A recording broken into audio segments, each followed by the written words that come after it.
One day, during the years the Bible never describes, Joseph died. And when he did, everything fell to his son. Jesus, still a young man, still years away from the world ever knowing his name, became the man of the house. And what he did next, for his grieving widowed mother, is one of the most quietly beautiful stories no one ever tells. We know the great moments of his life, the miracles, the teaching, the cross. But before any of that, for years, Jesus was simply a son whose father had died, a son with a grieving mother to provide for, a household to hold together, a trade to carry on alone. And the Bible tells us almost nothing about those years. The hidden years, when the Son of God spent his days not preaching, but quietly, faithfully, taking care of his mother. Because think about what Joseph's death meant. Joseph had been everything, the provider, the protector, the head of the family, the one who worked the trade and kept them all fed and safe. And then he was gone. And in that world, when the father died, everything passed to the eldest son. So on the day Joseph died, the whole weight of the family, the workshop, the livelihood, the care of a widowed mother, landed on Jesus' shoulders, and he carried it. For years, without a word of it being recorded. And this is one of the most relatable stories in the whole life of Jesus, though we almost never tell it. Because so many people know exactly what this is. The parent who dies, and the responsibility that falls on the child left behind. The son or daughter who has to grow up fast, take over, become the provider, care for the parent who remains. It is one of the most common and most quietly heroic experiences in human life. And Jesus lived it. Before he was anyone the world knew, he was a young man who lost his father and stepped up to care for his widowed mother. If that is your story, it was his story too. In this video, we are going to reconstruct those years. What Jesus actually did for Mary after Joseph died. The day it all fell to him. The workshop he took over. The daily work of providing for his mother. The deep bond between a widowed mother and the son who cared for her. The hardest thing he ever had to do for her. Leave her when the time came. And his very last act of love for her, spoken from the cross itself. We are going to rebuild what Jesus did for his mother and step inside it. A note before we begin. The Gospels never describe Joseph's death or the years that followed. But they tell us Jesus was a carpenter, that Joseph disappears from the story, and that even from the cross, Jesus made sure his mother would be cared for. From those facts, from what we know of family duty in his world, and from the earliest traditions, we can reconstruct what those years held. Where we are picturing rather than quoting, we will say so. This is a story rebuilt with care. It begins with the worst day, the day the father of the family died, and everything fell to his son. We do not know exactly when it happened or how, but somewhere in the hidden years, Joseph died. And it changed everything for the young man and his mother. The Gospels never tell us of Joseph's death directly, but they tell us by his absence. Joseph is there all through the birth and the childhood, at Bethlehem, in the flight to Egypt, in the temple when Jesus is 12. And then he simply vanishes. He is not there when Jesus begins his ministry. He is not at the wedding at Cana. He is not at the cross. The overwhelming conclusion is that Joseph died sometime in the hidden years, which means that, as a young man, Jesus lost his father, and Mary became a widow. And first, before anything else, there would have been grief. Real grief. Because whatever else was true, Jesus had lost his father, the man who had raised him, taught him the trade, worked beside him every day, been the steady presence in his life since before he could remember. He would have grieved him the way any son grieves a good father. And he would have watched his mother grieve too. Watched Mary lose her husband, the partner of her whole adult life, and become a widow. The house that had held a family of 3 now held 2, and a great silence where Joseph had been. But grief was not all it brought. Because in that world, the death of the father of a household set off an immediate and heavy practical reality. The family's provider was gone. The one who earned their bread, who ran the workshop, who kept them fed and sheltered. Gone. And someone had to step into that gap immediately, or the family would fall into real hardship. And in the customs of that time, the responsibility was absolutely clear. It fell to the eldest son. So picture the moment. Jesus, likely still a young man, perhaps in his late teens or 20s, standing in that suddenly fatherless house. His mother, newly widowed, grieving, and now without a provider, and the whole burden of the family's survival settling onto him. Overnight, he went from being a son learning a trade at his father's side to being the man of the house, the provider, the protector, the one everyone now depended on. There was no time to be lost in grief. There were mouths to feed and a mother to care for. And so, in his sorrow, he took up the burden. And notice what this tells us about the life of Jesus that we so rarely picture. For years, perhaps many years, the Son of God was, in the eyes of everyone around him, simply a young man who had lost his father and was now supporting his widowed mother. That was his life. Not miracles, not crowds. The daily, unglamorous, faithful work of a young man carrying his family through the years after a death. Getting up every morning to provide.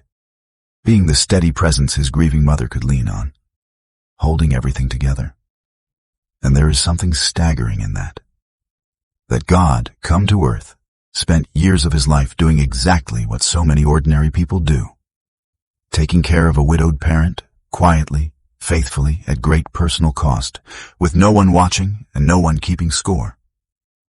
And think about the kind of young man it took to carry that, without resentment. Because it would have been so easy to feel the weight of it as a burden. To resent the loss of his own freedom. The years of labor poured into simply keeping a household alive. The responsibility that landed on him before he was ready. Many young people, handed that load, would carry it grudgingly or buckle under it or run from it. Jesus did none of those things. He took it up willingly and carried it with love, and never, as far as we can tell, treated his widowed mother as a burden for a single day. That is a rare and beautiful kind of character. And it was formed, quietly, in the hard years after his father died, when a young man chose to love and provide rather than resent and flee.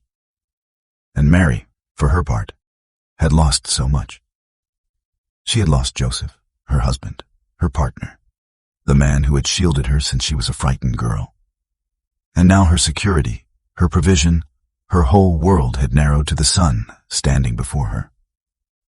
She had to trust him now, the way she had once trusted Joseph. And here is the tender thing. She could. Because the son God had given her turned out to be exactly the kind of man who would not fail her. In her deepest vulnerability as a new widow, Mary found that her son was a rock she could lean on. And that too is part of the story. A widowed mother discovering that the child she raised had become someone strong enough to carry her. The first and most practical thing Jesus did for his mother after Joseph died was this. He took over the workshop. He became the carpenter of Nazareth, so that his mother would not go hungry. The trade had been Joseph's, and Jesus had learned it at his side. Year by year, from a boy sweeping shavings to a young man skilled at the bench.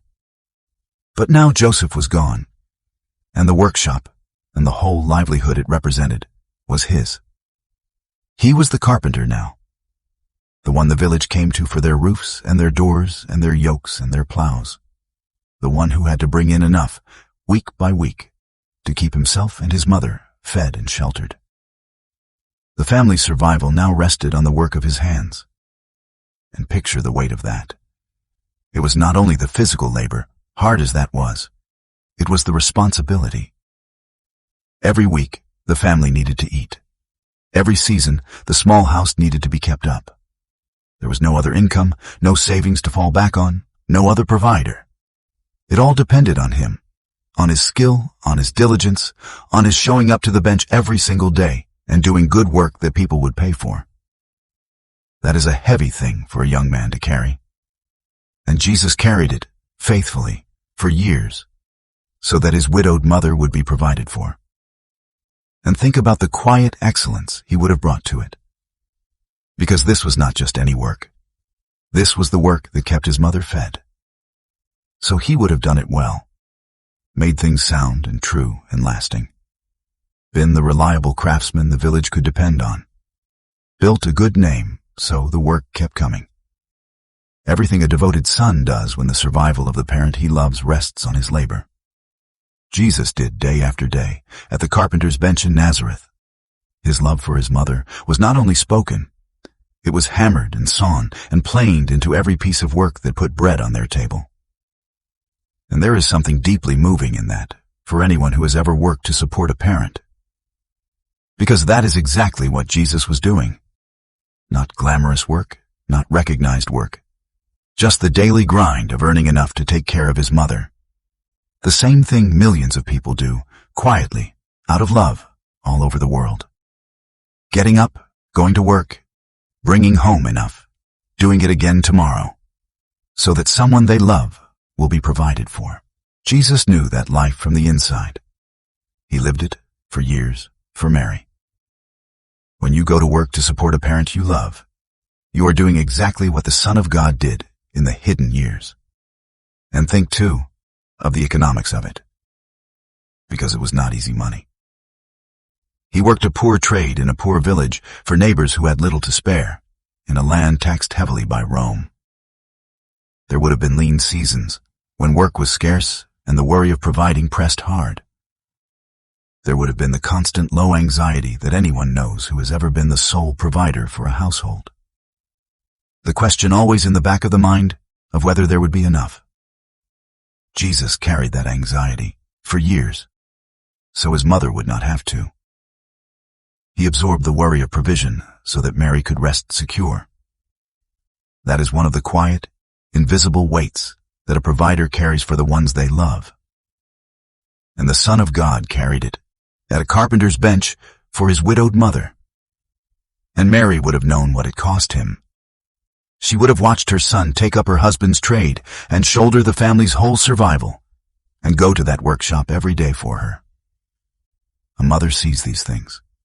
She would have known that the roof over her head, the bread on her table, the security of her widowhood, all rested on the faithful daily work of her son. And there is a particular love between a widowed mother and the child who provides for her.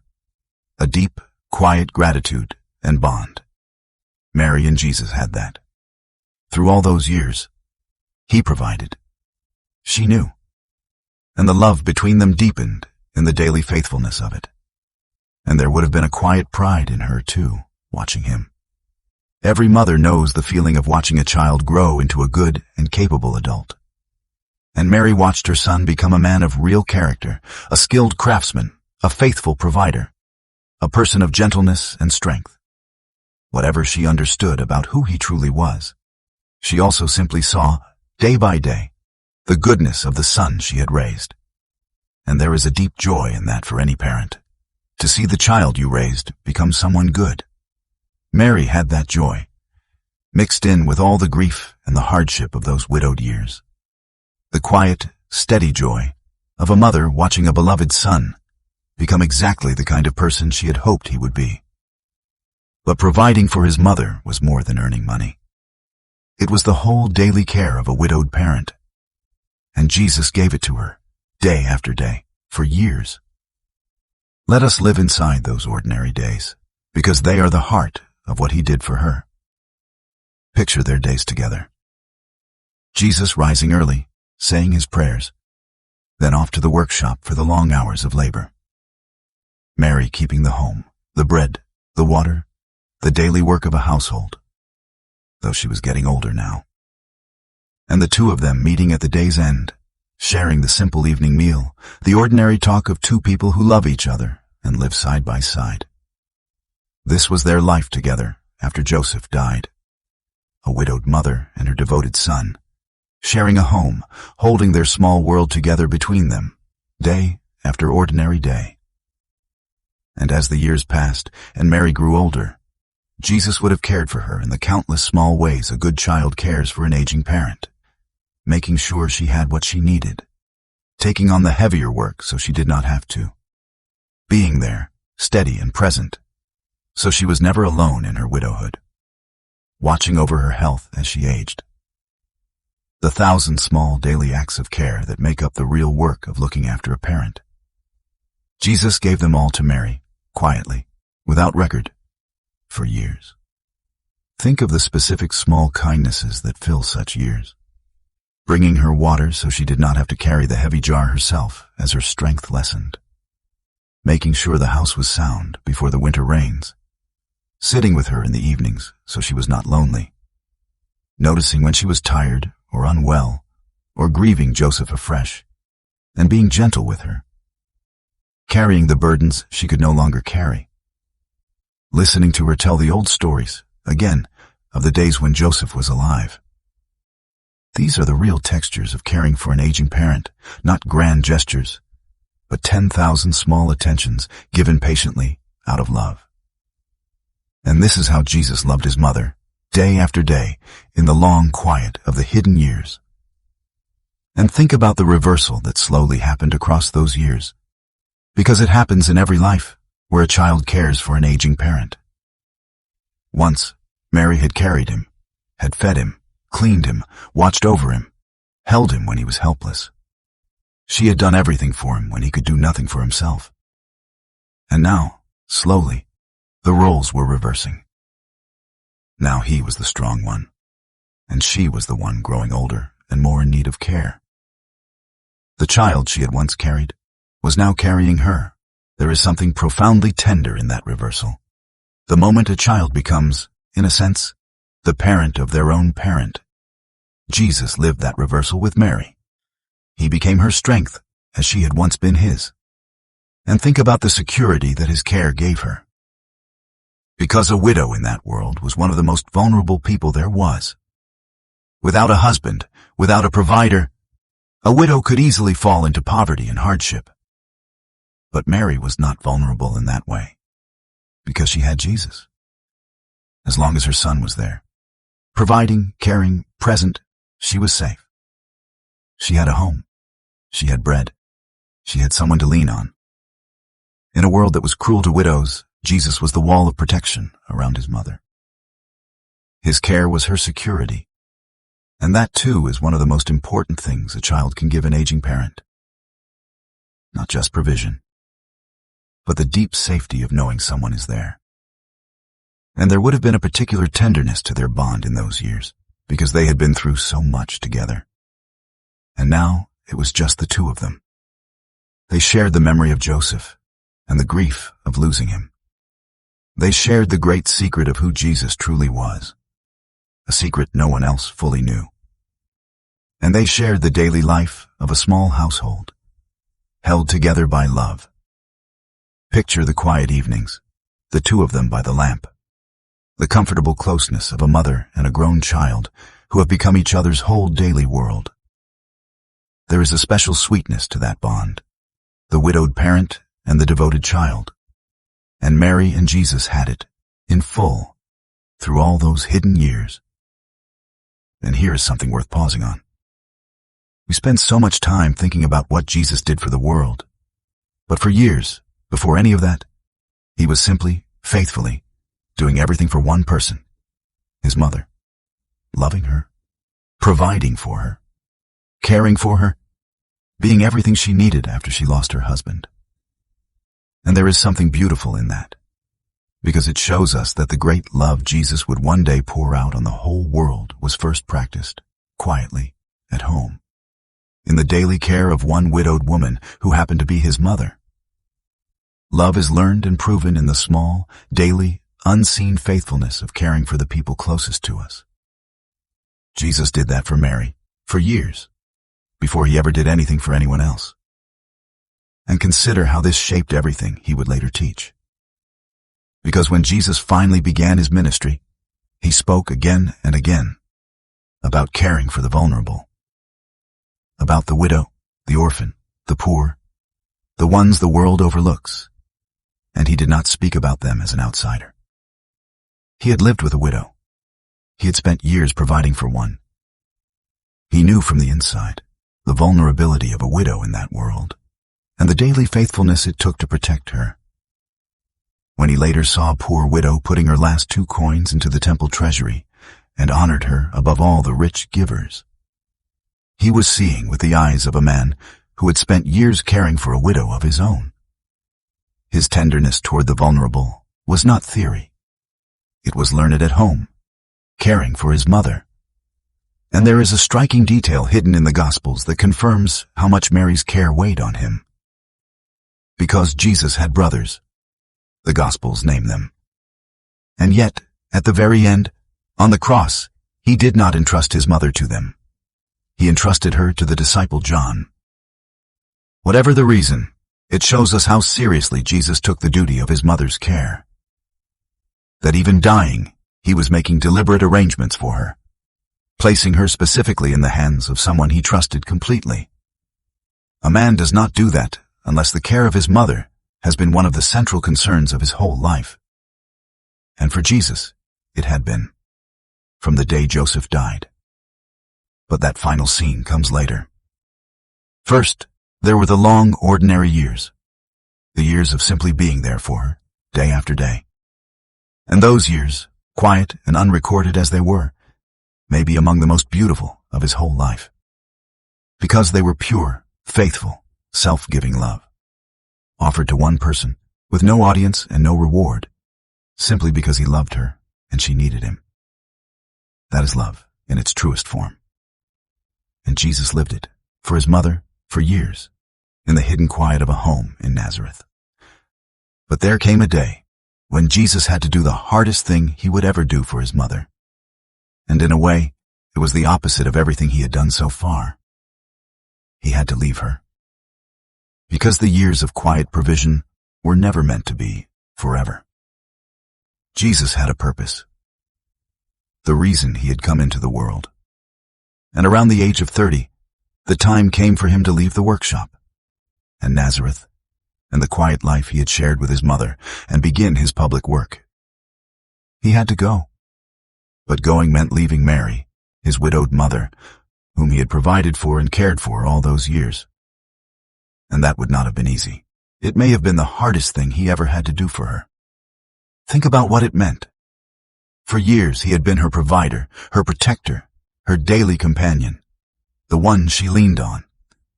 And now he was going to step away from all of that.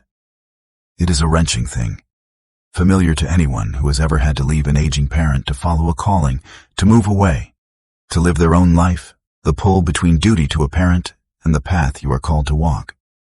Jesus felt that pull. He loved his mother. He had cared for her faithfully. And now he had to leave her to do what he had come to do. The love did not make the leaving easy. It made it harder. But notice he did not simply abandon her. Because in that world, an eldest son leaving home would make sure his widowed mother was provided for in his absence. Jesus had brothers and sisters. The family would care for Mary. He would have made sure before he left that she was not left destitute or alone, that the household would hold, that she would be looked after. He did not walk away from his responsibility to her. He arranged for it to be carried on.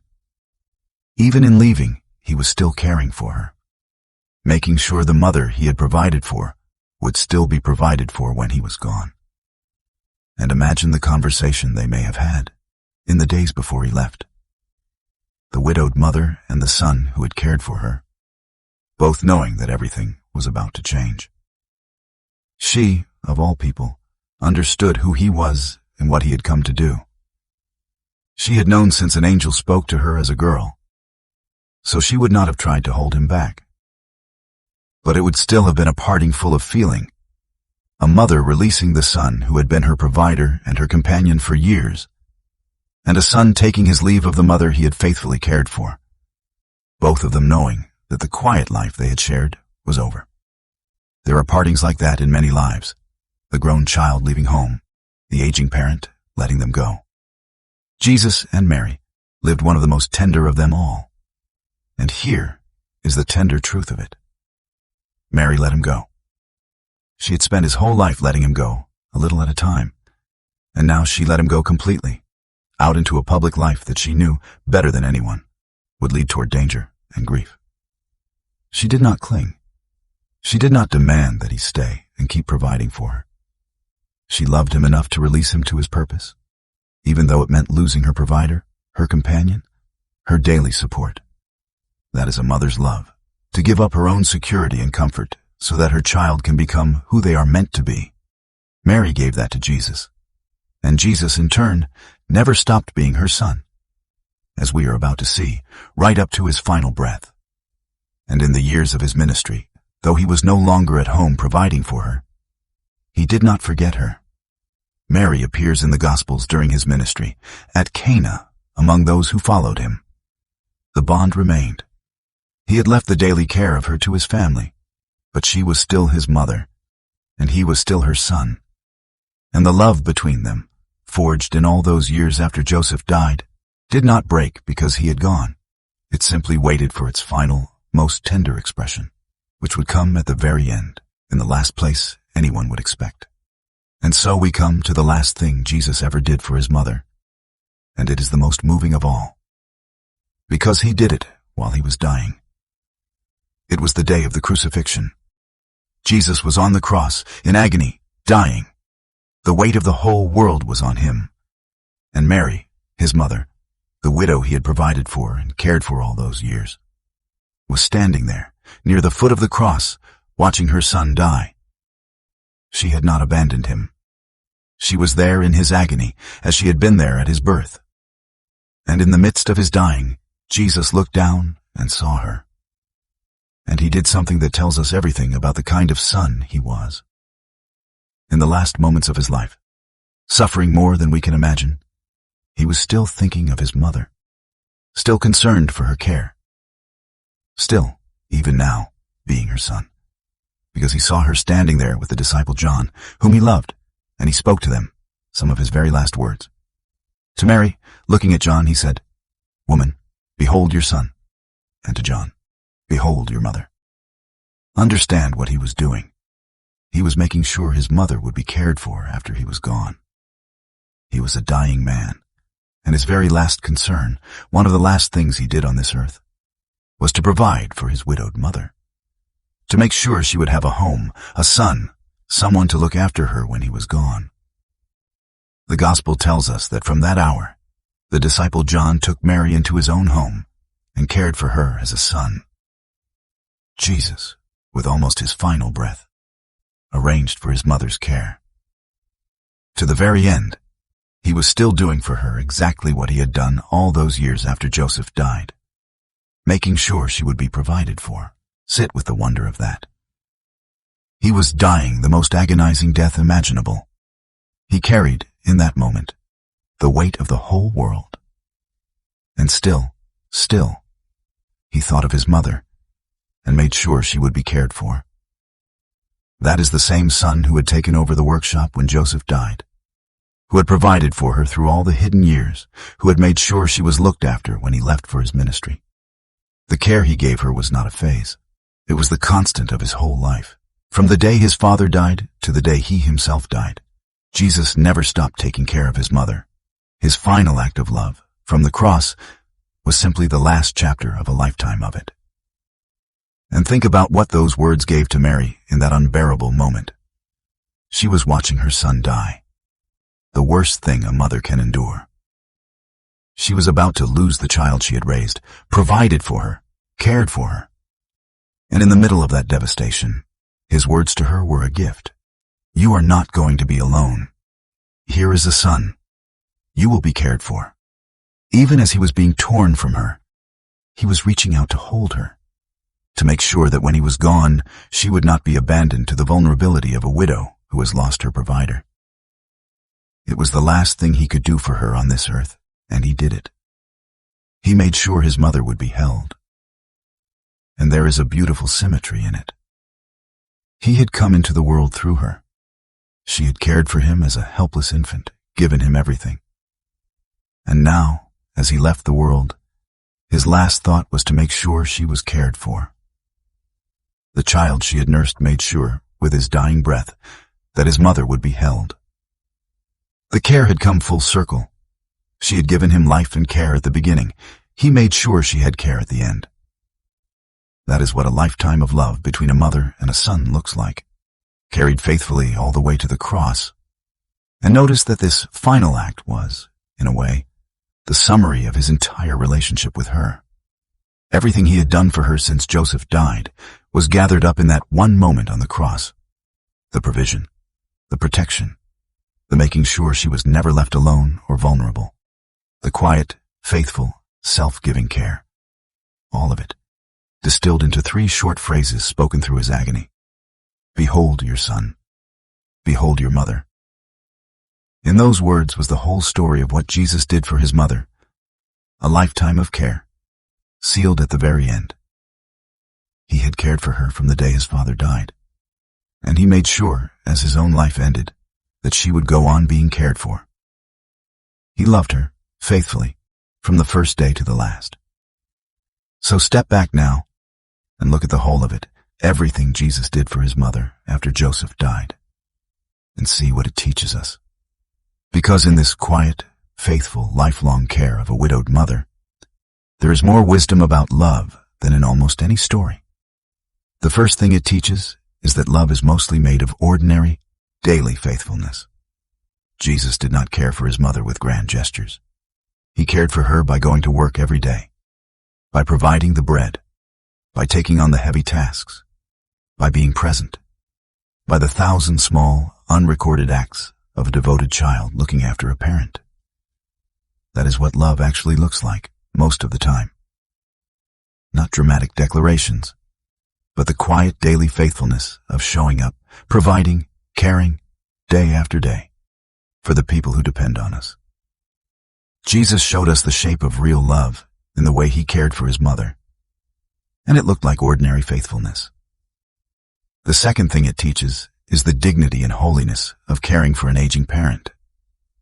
So many people right now are doing exactly what Jesus did, quietly caring for a widowed or aging parent, providing for them, looking after them, often at great personal cost, often with no recognition at all. And it can feel like an invisible, thankless burden. The hidden years of Jesus say otherwise, because the Son of God spent years of his life doing precisely that, and in doing it, he made it holy.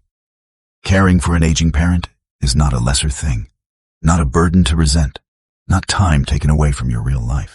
It is one of the most sacred things a person can do. Jesus did it. He made it holy by doing it. And the third thing it teaches is that faithful love does not quit, not even at the end. From the day Joseph died to the day he himself died on the cross, Jesus never stopped caring for his mother. Even in his final agony, his thought was for her. That is the kind of love we are called to, a love that is faithful all the way to the end, that does not abandon the people who depend on us, that keeps caring even when it is hard, even when it costs everything. Jesus loved his mother like that, right to his dying breath. And in doing so, he showed us what it means to love someone faithfully, for a whole lifetime, all the way to the end. And perhaps there is one more thing, gentler than the rest, for anyone carrying this kind of love right now. Because caring for a parent can be lonely and exhausting and unseen.